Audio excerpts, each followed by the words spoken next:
Okay, guys, hello. Hello, get down, Yoshi. Come on. All right. I'm going to talk about, there it is.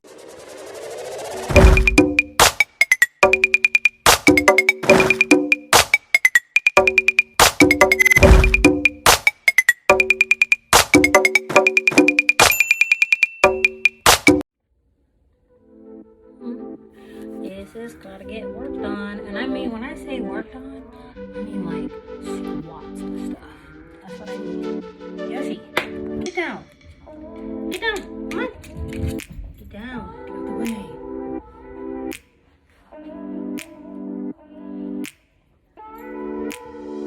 It is still very swollen.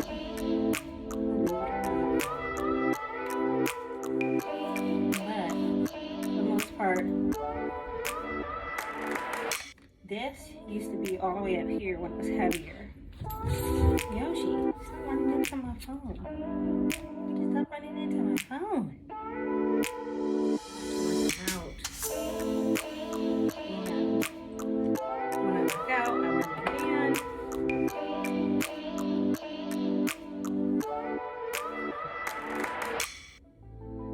Yoshi, you have got to get out the way. I will be 46 next week. So there you have it. I'm going to talk about the difference between the tummy tuck, Yoshi, and the lipo. So when I stand up, I'm going to show you. All this got done. So it made this look super huge. And I also want to share, if you guys gain any amount of weight, it's gonna go here, here, here. It's not gonna go here, but from what I understand, it can go back there if you don't work out, if you don't eat right. It can mess you up. So, okay, wait. Whew. Whew, too much exposure. Okay, also, one thing that I learned. This is getting on my nerves. I burnt myself the other day. Also, what I've learned, lymphatic massages are extremely, extremely, extremely expensive. One place wanted to give me a package of like 3 for $150, which is not bad, $50 each, but it was originally like $70. Another place, it was a very experienced lady, 20 years of experience. She came from the military, did a really good job. But 10 package deal, $70 each. You do the math. It gets expensive. It was $75, so we're taking $5 off. Sorry. But this massager. Sorry guys, and you know what? There's nothing wrong with these leggings. They're not even cheap. They're just really old. So anyways, back to that. This massaging tool, he said to use, and this will cut the time of between you going to the massage parlor for your massages. You use this, and he said make sure that it vibrates. This has a lot of different attachments, but this made a world of difference from looking like this, and there's still a puffy area, but this was like way worse. And then I have sore muscle massage. You can get this on Amazon. What I do is I put this on, then I put on my faja. I feel like I gotta like keep standing up for y'all, just so y'all can see. But this is like no joke, no joke. Now, a lot of you have asked me. A lot of you have asked me, why did I get this other surgery when I looked bomb after tummy tuck? I'm going to tell to those out there considering this, do what you do. I'm not even going to address why I had another surgery, but I had another surgery because I want another surgery. Plus, I like the way I look now. And the thing is that I have wanted abs for years and years and years and years after having my last child 9 years ago. And once you lose all the weight, especially after you have C-section, baby, I don't care what anybody says, you are still gonna have this flat bottom. It does not matter what they say. I'm recording, goodbye. Don't ask me anything.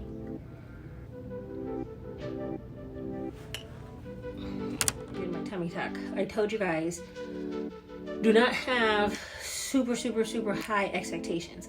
I get a lot of people that will message me, women, who will say, I got my surgery done, I did exactly what you did, but my results don't look like yours. Everyone's results and how the skin settles and how the fat that is left settles is different. How mine settled versus how yours settled is different. One thing I wanted to tell you guys about the scarring, for example. Someone asked me, why does your scar look like this? Mine keloided. Well, it depends on your skin type. Depending on how the skin settles, how the fat settles, everyone is different. Some people keloid. I, believe it or not, did keloid. I will show you.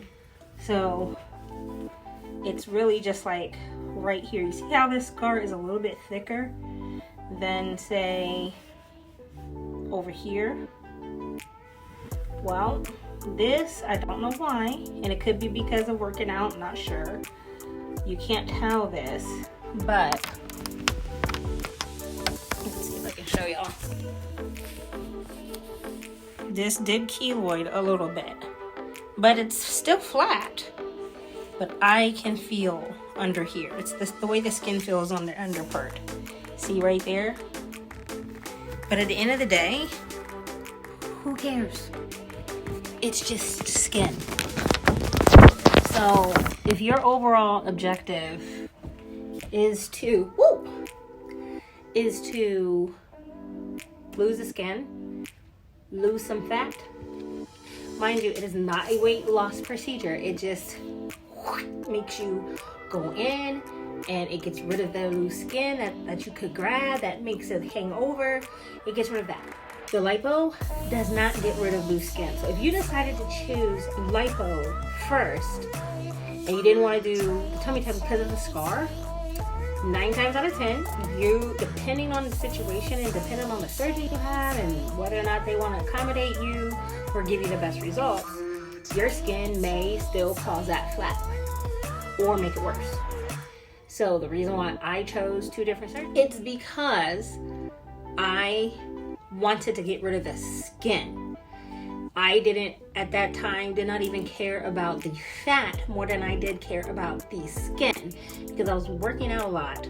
I knew I had abs under there, but you couldn't see it because of the thick hanging skin. So that's what I cared about at the time, was getting rid of the skin. Then, as things started to settle, I waited for about 3 to 6 months. By 6 months, I knew what I needed extra that I wanted to do for myself to make me feel confident. There's this part right here. Now, I'll show you. Now, the way this looks, it was, so this side is still healing and it's still really numb. This side had this chunk of like fat. If I do this, you might even still be able to see some of it. But like if I pinch it, there's really nothing there. I mean, there's a little bit of skin. It's skin. It's not fat. I wanted it to be, so if I pull my stuff up, uniform. And it felt like this side was more of an hourglass than this side. It was annoying the shit out of me. So I got this done. My flanks, these are your flanks. Also, it was super flat down here in my abdominal, and you guys remember seeing the muscle. But up here, it was like a bulge, right? It's not a bulge now, but it was like, I can't even explain. Like I can't, if I could do it, I would. Anyways, but I'll find something to show you guys what I mean. But I've heard from other people who've had tummy tucks that this was like a bulge over their results. And you only really saw it when you ate the wrong thing and you got bloated. When you weren't bloated, so basically don't eat. If you want certain results, don't eat, because as soon as you eat, you're gonna be like, what the hell? Ugh. Just like, anyway. So yeah, the bottom line is you're gonna have certain expectations that you need to like understand that you're not gonna look a certain kind of way like what you see in pictures. You're gonna look like you. And so when I had my lipo, I had I waited a couple of days, so I felt like a balloon. And on day 4 or 5, I was still a balloon. Day 8, I was less of a balloon, but still a potato. I think the swelling did not go down until week 2.5, 3. Okay, it took almost 21 days for the swelling to go down. I'm so swollen. I was like SpongeBob. And I'm not lying when I said in the last video, I felt like SpongeBob. But once I got the clearance to like really get into some walking, I knew I had to drink a lot of Gatorade, a lot of water, tea. The arnica tabs helped. The arnica gel and cream worked. But massages is what really happened. What's like really helped. And I wish that I was told about this way sooner, because I would have been massaged. Now, someone asked me about like the feeling. Now, I'm feeling this because I'm pressing into my stomach hard, but I kind of still don't feel it. I mean, if I were to like gently go over it, like when you get your lymphatic massages, they're very soft movements. I didn't feel that. So I really laying on the table like, is this working? Are you supposed to go harder? But it also had me peeing a lot afterwards, so it did work. It's just, I felt like because I was so numb and sore that I had to get more into it. So getting this really helps. It helps me sleep well at night. I do it in the morning after I've worked out. Even if it's a non-workout day, I still use this when I wake up. If I feel sore at any point of the day, I use this. So it's RENPHO.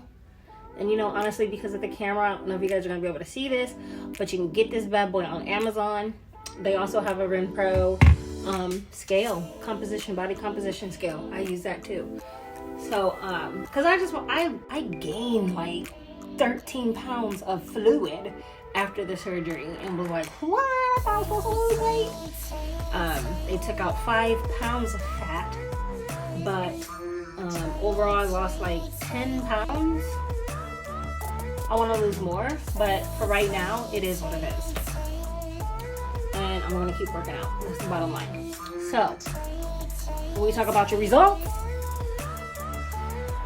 regardless of, I want to say one other thing. So, I had this preconceived notion that when you pay what you pay to get lipo, they're gonna suck out as much as they can. You're gonna be like you see with the celebrities, and or you know like